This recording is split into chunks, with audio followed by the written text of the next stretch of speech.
Hey guys, and welcome to episode 5 of Grizzly Valley. Despite my very bold claims in the last part that I would actually finish this Mainstreet in 2 parts, I didn't quite make it. It's going to be 3 videos, but it's going to take 3 videos to completely finish it, including nearly all details and even some backstage areas and some areas around the Mainstreet. And basically in this episode I want to focus on getting some new buildings in and finishing the majority of the other side of the Mainstreet as well. And in the next episode I'll try to get some backstage areas in as well as finish some of the unfinished buildings and add 1 extra building, which I actually really like in the end, but that's all for next time. In this time though, one of the first things which I really wanted to do was to finish this building over here, or at least add a building over here, because I just wanted to quickly finish this corner and make the entire Mainstreet building on this side like an actual finished single building. And what's interesting about this is that, much like the last episode and the next episode, I really wanted to have a different style for each individual building, not just because it's good from a Mainstreet perspective, but also because it's a lot of fun and also good practice and nice to find some ways to make different things with the different scenery objects. And what was actually interesting about this building is that it was my first try, I think, to actually turn the windows upside down, and looking back at it, I'm actually really happy with how it turned out. The main idea behind it was really that the windows that the game comes with are really good, but they are very much narrow and they're really themed to the Spanish colonial pirate idea. And I wanted to have some more wide-ish windows, but also windows that don't have the pediments and details that the windows in the game come with, because they have their little pediments like these small round decorations which they have on top of the window, where I really felt like sometimes I just want to have straight windows without the pediments on top of it. So the idea was there to just flip them upside down, have the pediment at the bottom, put a balcony to cover up the pediment, and actually have more square windows, which in the end I'm actually pretty happy with how it turned out. And I'll definitely use that a bit more in future episodes as well, just to make sure that there's a lot more variety in the windows than, or at least there's more seeming variety in the windows than what we actually have, because there are just a couple of windows at the moment, but I want to try to make it seem like I've used many different windows in all of the different buildings. And now these buildings over here are sort of more Parisian. They're much more European than really the more American Victorian buildings in the rest of the Mainstreets, but they are still somewhat Victorian, and for me at least they really remind me of the more symmetrical architecture that you see in Paris or Bucharest. It takes influences from that. It's not entirely the same, and definitely on a much smaller scale in this case, but I just wanted to try to have this kind of building. It's also not the most realistic in terms of this being a theme park, but it's really just something which I also wanted to experiment with, which is in the end of course also the goal of this park and largely the goal of this Mainstreet so far as well.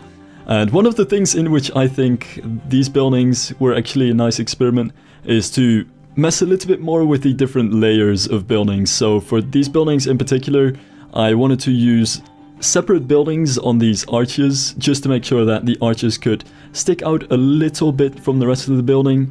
Not too much, but enough so that they seem part of the building, but still add extra detail to it. And yeah, you really see the details pop out a bit. And of course, because if I just put them into the walls, I would have Z fighting, which I really wanted to not have, because fighting textures is one of my least favorite things to look at.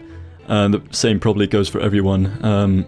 So yeah, that was one thing. And also wanted to try some separate buildings just for the pillars, so that I'd be able to use very narrow pillars and sink them into the building a lot to not use pillars, but be able to use pilasters, which is pretty much the wall version of pillars, which I wanted to try just by sinking these pillars into the buildings.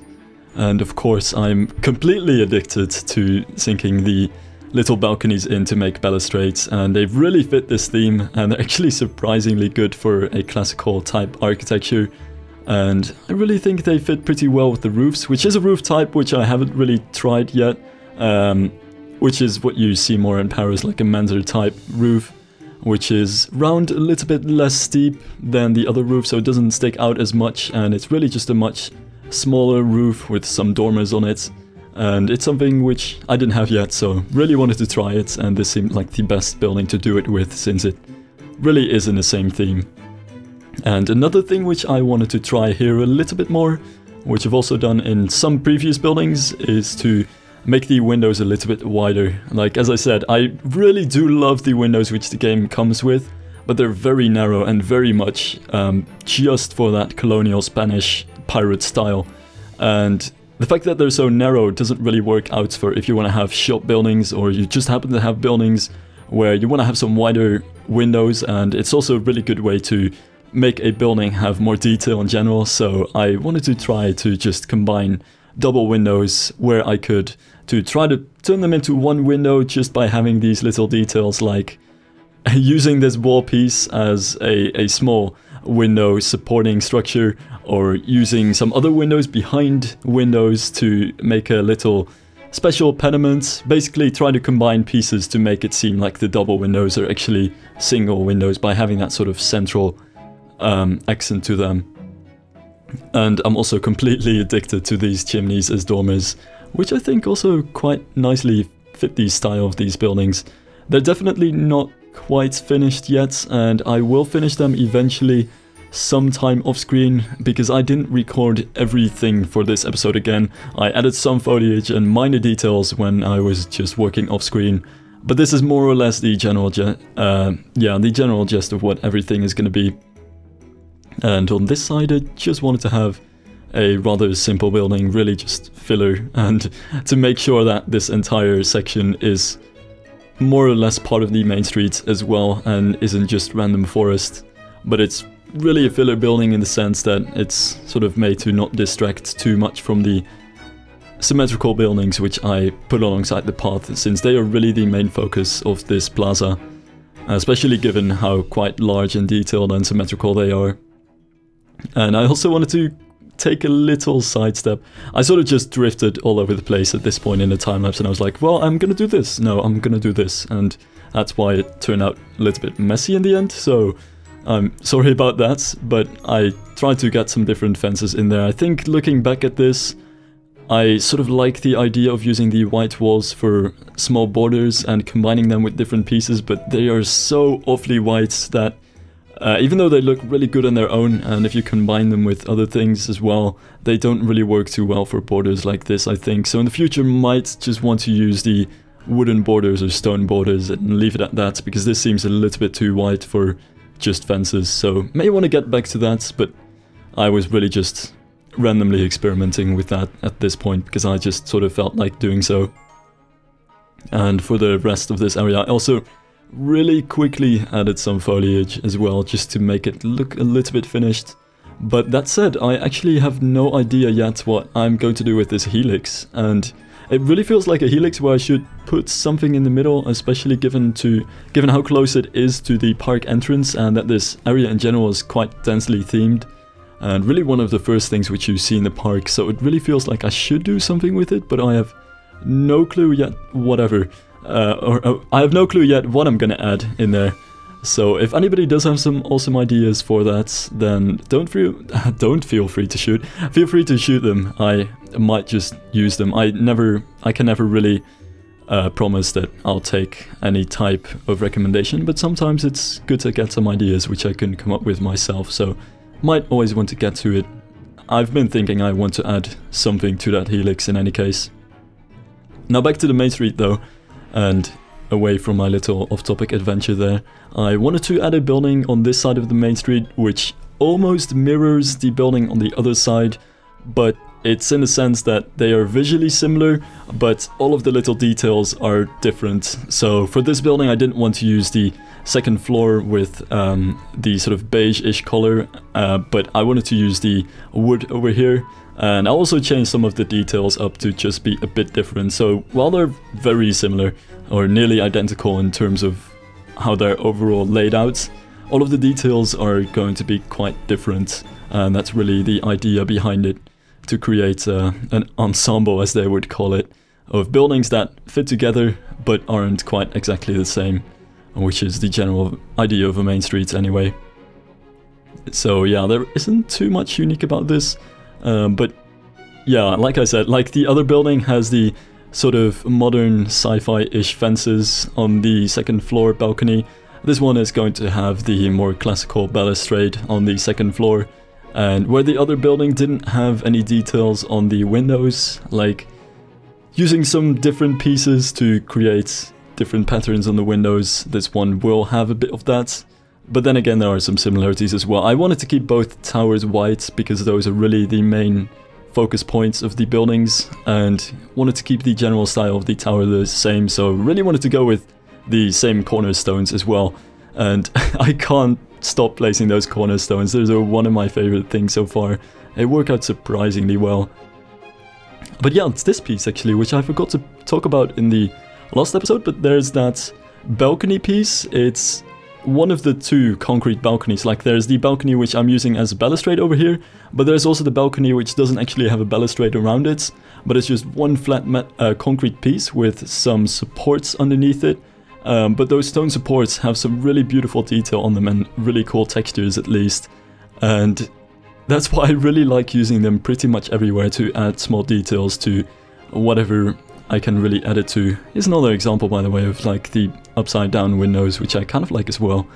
But yeah, it's that sort of frieze-ish, pediment-ish balcony, which I really like using, because if you rotate it and get rid of the rest of the balcony and sort of just sink the texture into the wall, you can really use it to add extra details to windows and things like that, which is actually a lot of fun to do as well.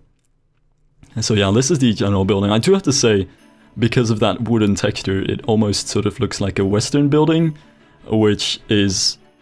well, I wouldn't say it's necessarily because of the wooden texture, but it's really because of the color of the wood mostly. Because something which I would have liked to do more looking back at this is to simulate the wood that you very often see on main streets. Like, main streets really have these horizontal beams of wood that make up the walls, where all of the different buildings have different paint colors on those wooden beams, but they still often have these horizontal wooden beams for the walls, and that is something which I would really love to use over here, but just doesn't really exist. And at some point, I did try off-screen to see if you can actually combine the different flat roof pieces and stack them to make a wall, which is somewhat possible, but it's not really that handy because you don't have ridges in between the roofs, which I had hoped for. So it doesn't really get the effect of the wooden walls which I had hoped to get, but there is actually a way to get that, but that is something which I'm going to show in the next episode actually. So no, I'm not going to leave people hanging on that, but that's going to be something which I'll return to in the next episode. But if you take those concrete beams, you can actually sink them into the wall in such a way that there's only one concrete beam left, and if you stack them all on the exact height of a wall, you can actually make a grey-ish wooden texture. But it's not really the most, well, best thing to do time-wise, because it takes quite a while to stack all of those concrete beams to make a more wooden texture. But yeah, that was the idea. Anyway, I'm massively behind the time-lapse at this point. I wanted to have a quick building which was actually, I think, inspired by a building in the main street of Hong Kong. None of these buildings are directly inspired by any buildings on main streets. They're all sort of just following the general style, but that's beige-ish building with the balustrade sticking out at the top was quite directly inspired by a building which I think is in the main street of Disneyland Hong Kong, but I'm not entirely sure on that. And then I wanted to have a very quick, really small one-tile building in between that, just to make sure that I had enough space left to make this double building over here, but didn't quite have to leave a gap in between there. And sometimes you really do have these very cute narrow houses in the middle of main streets, and that's something which I didn't have yet, so I figured, well, I might as well add that as well. And then this building over here is, or at least I should say they're two separate buildings. They're very similar and sort of interconnected, but I just wanted to use different textures because one very wide building is quite uncommon in main streets. It's much more like many different narrow buildings, so that's why I wanted to have in here as well. So really figured, well, if I can replace this texture on this building, it's probably going to look like a different building, and sort of just went from there. I'm not actually going to do anything with any of these buildings though, which is something that I do get some comments about, and I'll have to address that just because it is probably a little bit unorthodox to not do anything with these buildings. It's basically because For some of these buildings, they're really close to the path, and I can't exactly connect them to the path with shops because they're just too close, either too close or too far away from it. And for many of these buildings where I want to have these patios, or you see the roof, either the wooden roofs or the concrete roof sort of sticking out of that. I wish I could make them into actual functional buildings and put a restaurant inside of them, but if I would lead paths to them, the guests would just completely clip through the patio with their feet, which is something which doesn't really look too good. Though looking back at that, some of the guests are currently walking through walls, which isn't too great either, so I might want to still do it in the future, but I don't think so. Not much of a chance that I'm actually going to make this patio building over here actually functional. That said though, I think that very narrow one-tile blue building might actually be good for a restaurant at some point in the future, so may want to get back to that. And the rest of this building is really quite similar to what I already have. And I also still had some shots which I recorded as almost a flying camera, though these aren't quite as good. I do have to say, by the way, I recorded these shots not with any spectacular camera function or something that other people don't have. I just sort of changed the camera settings, the key settings of the camera to -10 when it comes to the movement, and then started spamming the A and D keys on my keyboard, which was an absolute pain, but it actually did result in some really cool videos. Though they are slightly sped up, because yeah, lag is still a bit of an issue for me. And it's definitely parts of the fact that this park is pretty large. The game is of course still in alpha as well, and I don't have the very best computer, but it's one reason why I am a little bit hesitant to try more live or real-time parts. And here you can also kind of see it jittering a bit, but that is completely my mistake. I wasn't really good at tapping the keyboard at this point in time. But yeah, this is pretty much what the Mainstreet looks like, and more of a better close-up of what each individual building is actually like. I kind of like it so far, but there is still quite a lot to be worked on, especially a new building, which might actually be my favorite building of the Mainstreet so far, and also adding some extra details, and actually doing a bit of backstage area to make everything look a little bit realistic. But yeah, that's all for the next episode, so thank you guys for watching, and I'll see you guys next time.